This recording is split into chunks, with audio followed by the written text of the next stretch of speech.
Assalamualaikum warahmatullahi wabarakatuh. Berjumpa lagi bersama saya Iwan Yuliawan, mahasiswa Universitas Islam Al-Ihya Kuningan. Dalam pembahasan kali ini saya akan menyampaikan beberapa materi terkait perkuliahan teori-teori komunikasi. Nah, sebelum lanjut kepada permasalahan yang pembahasan yang ada, perlu kita ketahui bahwa pengertian komunikasi organisasi itu seperti apa, sebagaimana fungsi dan teori dan jenis dan manfaatnya. Sebelum lanjut kepada pembahasan, mungkin ada yang udah tahu bahwa apa itu komunikasi organisasi. Nah, sebagai makhluk sosial, komunikasi organisasi adalah hal penting yang biasa kita lakukan. Aktivitas komunikasi ini diperlukan untuk membuat kita tetap dekat antara satu sama lain, serta memperlancar sebuah hubungan baik antar keluarga, teman, maupun anggota organisasi. Untuk segi pengertian komunikasi sendiri, sebagaimana disampaikan oleh para ahli, yang disampaikan Jenis dan Kelly, bahwa komunikasi adalah suatu proses yang dilakukan melalui seseorang atau komunikator yang menyampaikan stimulus dengan tujuan mengubah atau membentuk perilaku orang lainnya. Nah, sedangkan menurut Raymond Ross, komunikasi adalah suatu proses menyortir, memilih, dan mengirimkan simbol sedemikian rupa sehingga membantu pendengar membangkitkan makna, respon dari pikirannya, dan serupa dengan yang dimaksudkan oleh komunikator.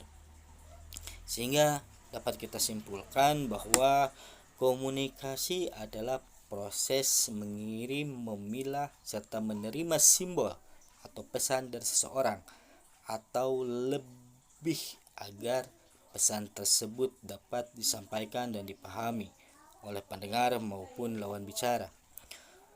Komunikasi ini merupakan suatu kebutuhan yang mutlak yang harus kita miliki dalam berkomunikasi. Nah, lanjut kepada pengertian organisasi sendiri, di mana menurut para ahli yang dikatakan Robin atau Stephen Robin, organisasi merupakan kelompok atau kesatuan dalam kehidupan sosial yang dikoordinasikan serta dilakukan dengan sadar, yang dibatasi oleh hal relatif yang dapat diidentifikasikan. Nah, sementara dikatakan Thomson, pihaknya mengungkapkan bahwa organisasi merupakan panduan antara beberapa anggota khusus dan sifatnya sangat rasional serta impersonal. Anggota khusus tersebut akan bekerja sama untuk mencapai sebuah atau beberapa tujuan bersama yang sudah didiskusikan ditetapkan oleh bersama. Nah, dari ketiga hal tersebut, bahwa kita dapat simpulkan organisasi merupakan perkumpulan antara dua orang atau lebih dalam suatu kelompok khusus yang dibentuk untuk mencapai sebuah atau beberapa tujuan yang sudah ditetapkan bersama dengan cara bekerja sama.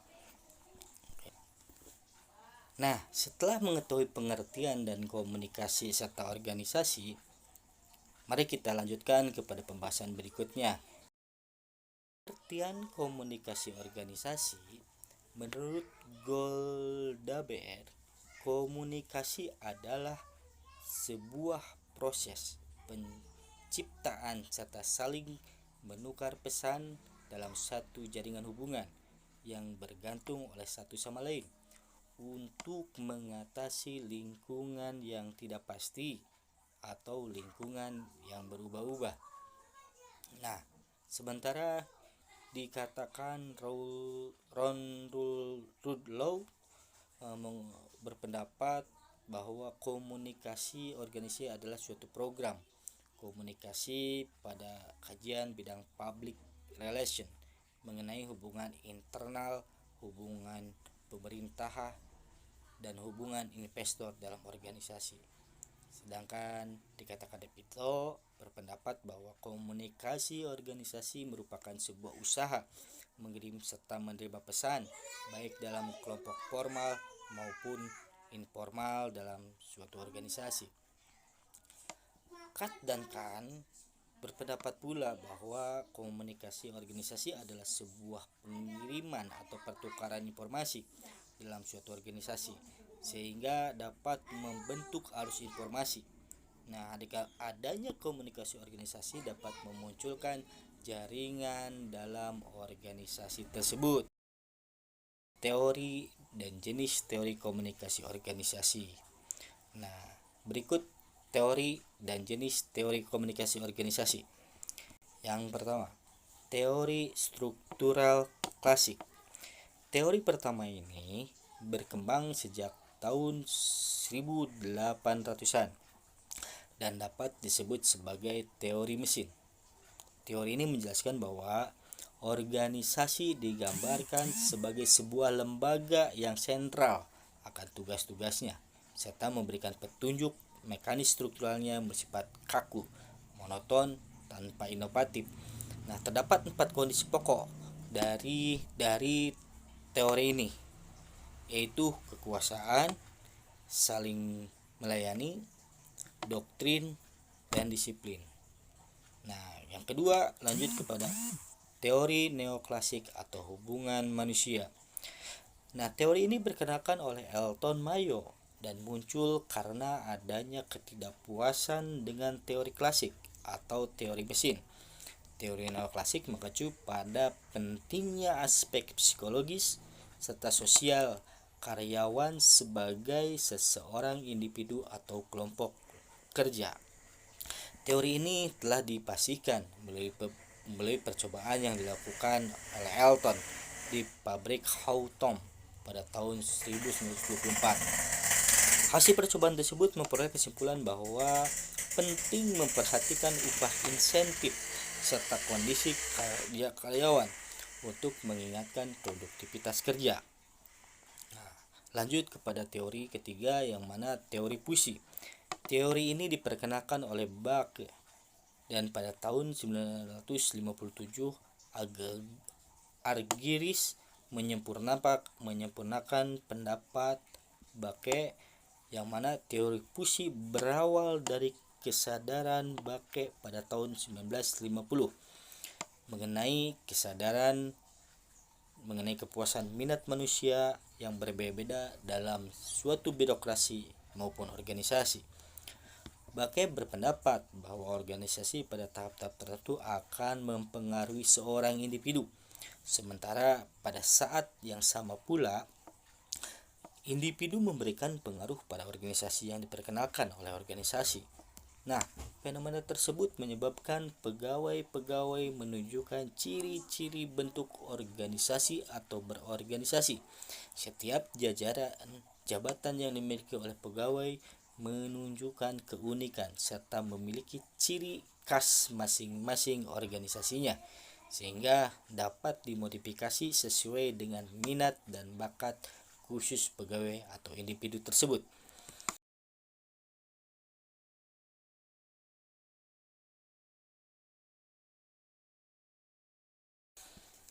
Yang keempat, lanjut kepada teori peniti penyambung. Teori ini dikembangkan oleh Linus Likert yang menggambarkan mengenai struktur organisasi yang saling berkaitan dengan beberapa kelompok. Dalam teori ini, Likert menjelaskan bahwa pendapat penyelia yaitu anggota dari dua organisasi atau kelompok tersebut, atau pemimpin unit rendah serta pemimpin unit tinggi. Penyelia yang disebutkan oleh Likert memiliki fungsi sebagai penyambung seseorang yang mengikat kelompok kerja satu dengan lainnya pada tahap atau tingkatan berikutnya. Pada teori yang dikembangkan oleh Likert ini, proses kelompok dinilai penting karena suatu organisasi perlu memiliki seseorang penyelia atau penyambung sehingga setiap anggota kelompok dan kelompok itu sendiri dapat bersifat efektif. Yang kelima, teori sistem sosial. Teori ini dinyatakan bahwa hubungan antara manusia memungkinkan suatu organisasi dapat bertahan lebih lama daripada orang-orang yang di dalamnya. Artinya, walaupun seseorang yang ada dalam suatu kelompok atau anggota dari kelompok tertentu sudah meninggal, kelompok tersebut tetap ada, hanya saja orang-orang yang ada di dalamnya digantikan dengan anggota-anggota baru. Nah, Kat dan Khan menjelaskan pula bahwa hubungan antara manusia dalam suatu organisasi dinilai lebih penting daripada hubungan antara jabatan formal tertentu. Nah, lanjut kepada yang keenam, teori public relation. Seperti yang dikatakan oleh Rudlow, komunikasi organisasi merupakan kajian pada teori public relation. Teori ini menyatakan upaya yang dilakukan secara terencana dan berkesinambungan secara utuh atau menyeluruh oleh suatu organisasi. Upaya tersebut dilakukan untuk menciptakan serta memelihara niat baik untuk saling mengerti antara organisasi dan khalayaknya. Selain Rudlow, teori ini juga didukung oleh Jeff Kings. Yang ketujuh, teori kepemimpinan. Teori ini menyebutkan bahwa pemimpin suatu organisasi mampu merupakan sosok yang penting untuk membantu anggota memenuhi kebutuhan serta mencapai tujuan kelompok atau organisasi secara bersama-sama. Hersey telah memformulasikan 4 tugas pemimpin, yaitu yang A. Telling atau mampu memberikan informasi secara lugas. Yang B. Poin B. Sharing, mampu memberikan petunjuk. Yang C. Participating, mampu menjalin kerjasama yang baik. Yang D. Delegating, mampu mengambil keputusan. Dalam mempelajari teori komunikasi, khususnya di ranah organisasi, kita harus dapat melihat melalui pendekatan objektif serta interpretif yang saat ini menjadi perhatian bagi para kaum akademisi dan juga praktisi ilmu komunikasi. Nah, maka dari itu kita akan membahas kepada jenis-jenis komunikasi organisasi. Nah, komunikasi organisasi memiliki 2 jenis umum, yaitu internal serta eksternal. Jenis internal merupakan komunikasi yang fokus kepada interaksi serta upaya untuk membangun dan menguatkan relasi antar sesama anggota organisasi tersebut. Contohnya, upaya mengubah suatu visi yang sudah ada sejak organisasi tersebut muncul. Perubahan visi ini harus dilakukan dengan menyatukan pendapat setiap anggota melalui diskusi serta komunikasi antar anggota serta pemimpin organisasi yang baik, serius, serta intens. Nah, jika terbentuk komunikasi yang baik, maka akan menciptakan lingkungan organisasi yang baik serta memperkuat relasi orang-orang yang ada di dalam organisasi tersebut. Nah, jenis kedua yaitu komunikasi organisasi eksternal. Nah, jenis eksternal ini berarti komunikasi yang dibangun fokus kepada pihak di luar organisasi atau kelompok tersebut. Jenis komunikasi eksternal ini biasa digunakan jika organisasi tersebut ingin mencari sponsor maupun iklan sehingga menimbulkan pihak dari luar organisasi untuk membantu. Lalu bagaimana dengan manfaat organisasi? Nah, setelah kita memahami pengertian, teori, serta jenis komunikasi organisasi, maka berikut manfaat-manfaat dari organisasi yang dapat kita ketahui. Yang pertama adalah dengan mengetahui teori komunikasi organisasi, maka sebagai seorang individu yang hidup dalam lingkungan atau kelompok organisasi tersebut dapat memahami posisi kita dalam organisasi atau kelompok tersebut. Dan manfaat kedua, pemahaman mengenai komunikasi organisasi dapat memperkuat hubungan antara anggota dan pimpinan organisasi, sehingga umur organisasi dapat bertahan lebih lama dan akan tumbuh rasa ingin menjaga serta merawat organisasi. Yang ketiga, mempermudah tercapainya tujuan organisasi. Hal ini dikarenakan terbentuknya komunikasi yang baik, sehingga dan setiap pimpinan unit memahami perbedaan pendapat yang hadir dalam setiap diskusi pada organisasi tersebut. Manfaat 4, mengetahui teori komunikasi organisasi dalam membuat seseorang individu menyesuaikan diri serta menempatkan diri dengan baik dalam organisasi atau kelompok tersebut. Manfaat kelima, mengetahui tugas seseorang pemimpin dan anggota dalam suatu organisasi. Pemahaman mengenai teori komunikasi organisasi dapat membuat kita sebagai sadar akan tugas-tugas sebagai seorang pemimpin maupun anggota dalam sebuah organisasi. Demikianlah ulasan teori komunikasi organisasi yang disampaikan oleh saya. Semoga informasi ini bermanfaat bagi kita semua. Akhir kata, wassalamualaikum warahmatullahi wabarakatuh.